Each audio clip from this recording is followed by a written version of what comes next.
Kalau kita cerita sejarah Syekh Malik itu memang beliau itu asli namanya Syekh Maliki. Nah, ini kan kepercayaan masyarakat dulu hingga sekarang itu dulu ini menyebutkan bahwa ini makam Syekh Jenar. Nah, di sini ada pohon jenar. Nah, ini berkaitan dengan ini. Ini makam ini yang jumlahnya 9 memang di masyarakat dulu itu sebagai petilasannya Wali Songo yang pernah dulu itu musyawarah islamisasi.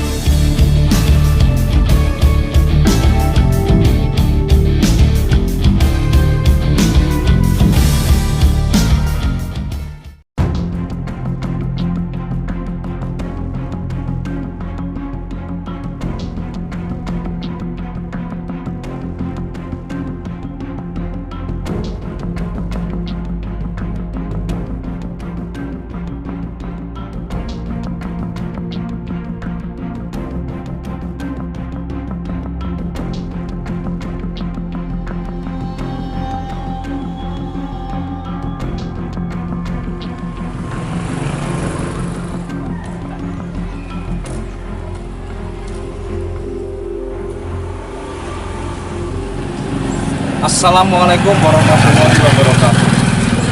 Salam budaya. Kami sekarang berada di Desa Ngetos, Kecamatan Ngetos, Kabupaten Nganjuk ya loh. Di Desa Ngetos ini ada salah satu waliullah, yaitu di era Kerajaan Majapahit, yaitu era Majapahit terakhir ya loh. Ada cerita apa saja di makam sini? Kita akan langsung menuju ke makam beliau. Di makam beliau ini ada narasumber kami juga ya loh, yaitu beliau Bapak Effendi atau Empu Pendek. Oke, kita akan menuju ke lokasi dalam makam. Monggo.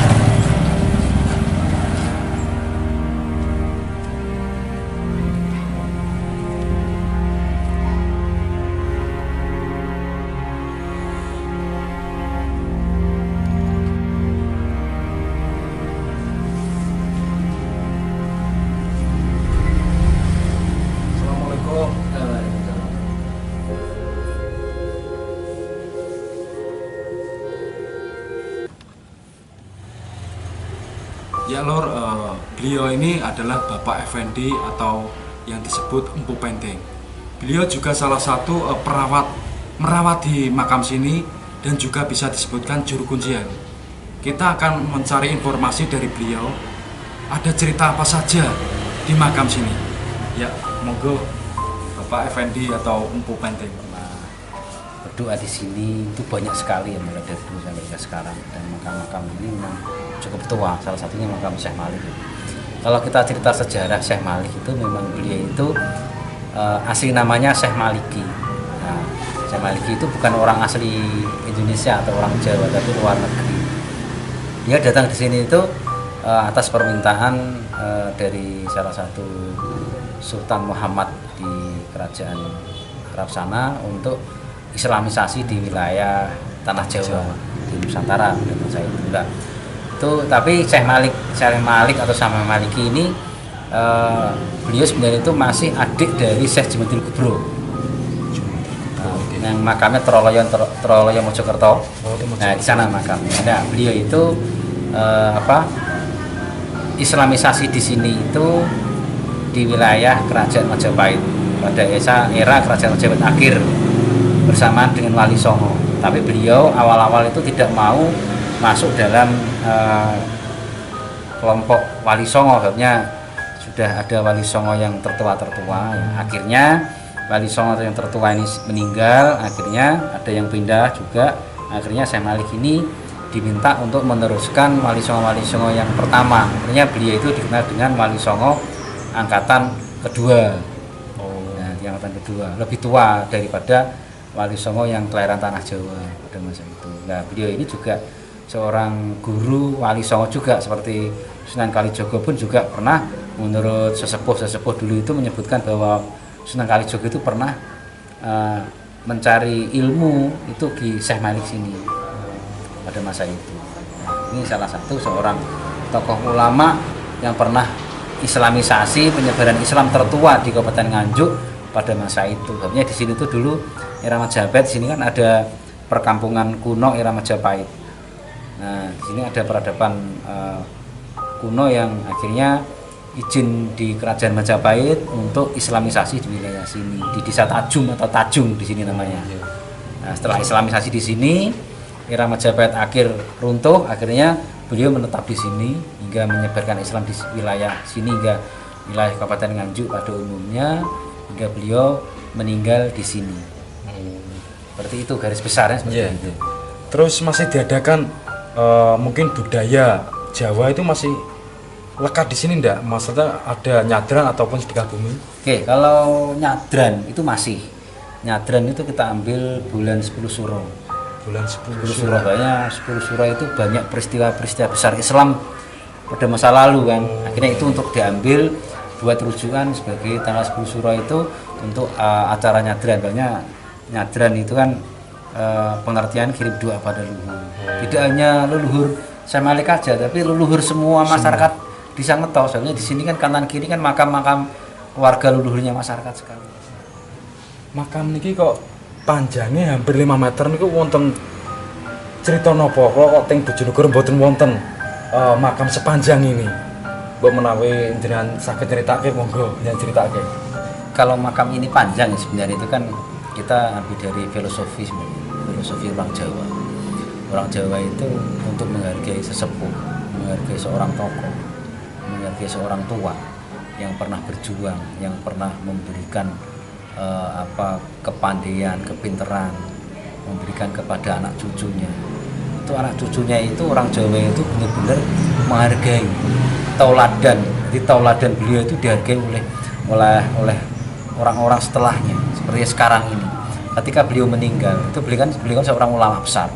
Secara otomatis untuk menghargai beliau ini biar istilahnya benar-benar menghargai dari konteks bentuk benda, yaitu ketika meninggal itu makamnya diperbesar.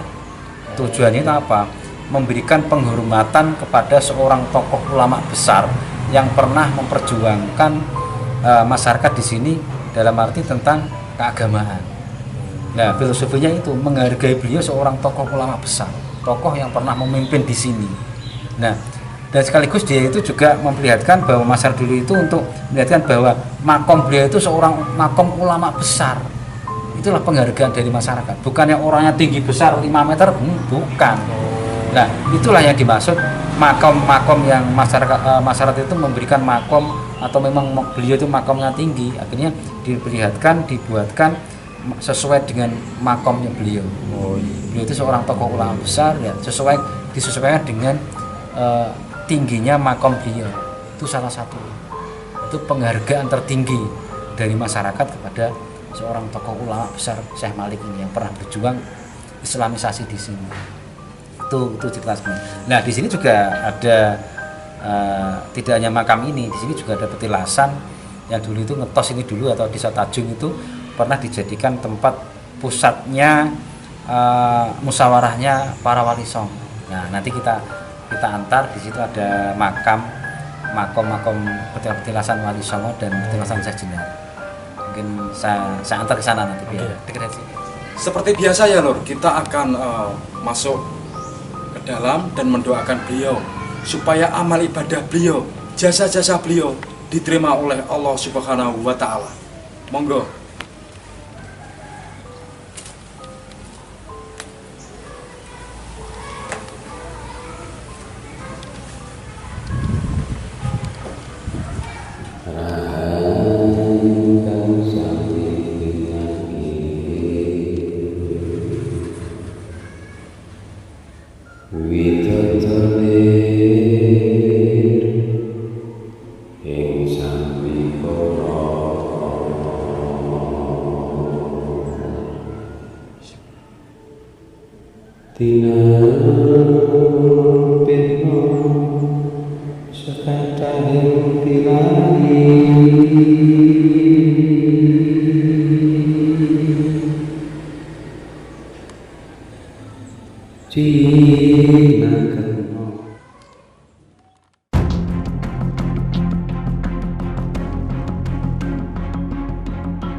kepercayaan masyarakat dulu hingga sekarang itu dulu ini menyebutkan bahwa ini makam Syekh Jenar.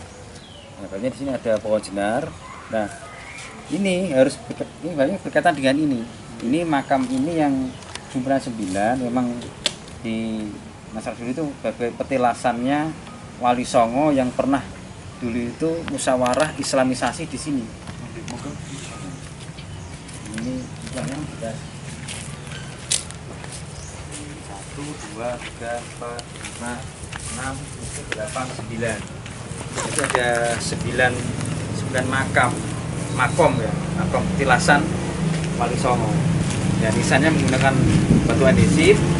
Ada juga makam batu andesit yang profil, ya, profil bangunan percandian. Jadi ada profilnya seperti ini. Ini menggunakan batu candi. 9 yang paling timur tuh, itu jumlahnya sama.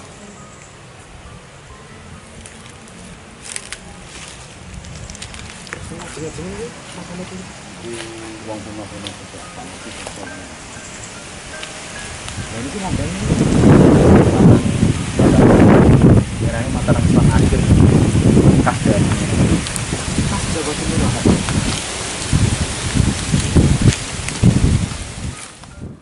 Ya Lur, setelah kita tadi berkeliling-keliling di lokasi makam sini dan kita diberi informasi dari beliau yaitu Bapak Effendi ataupun Empu Pendeng.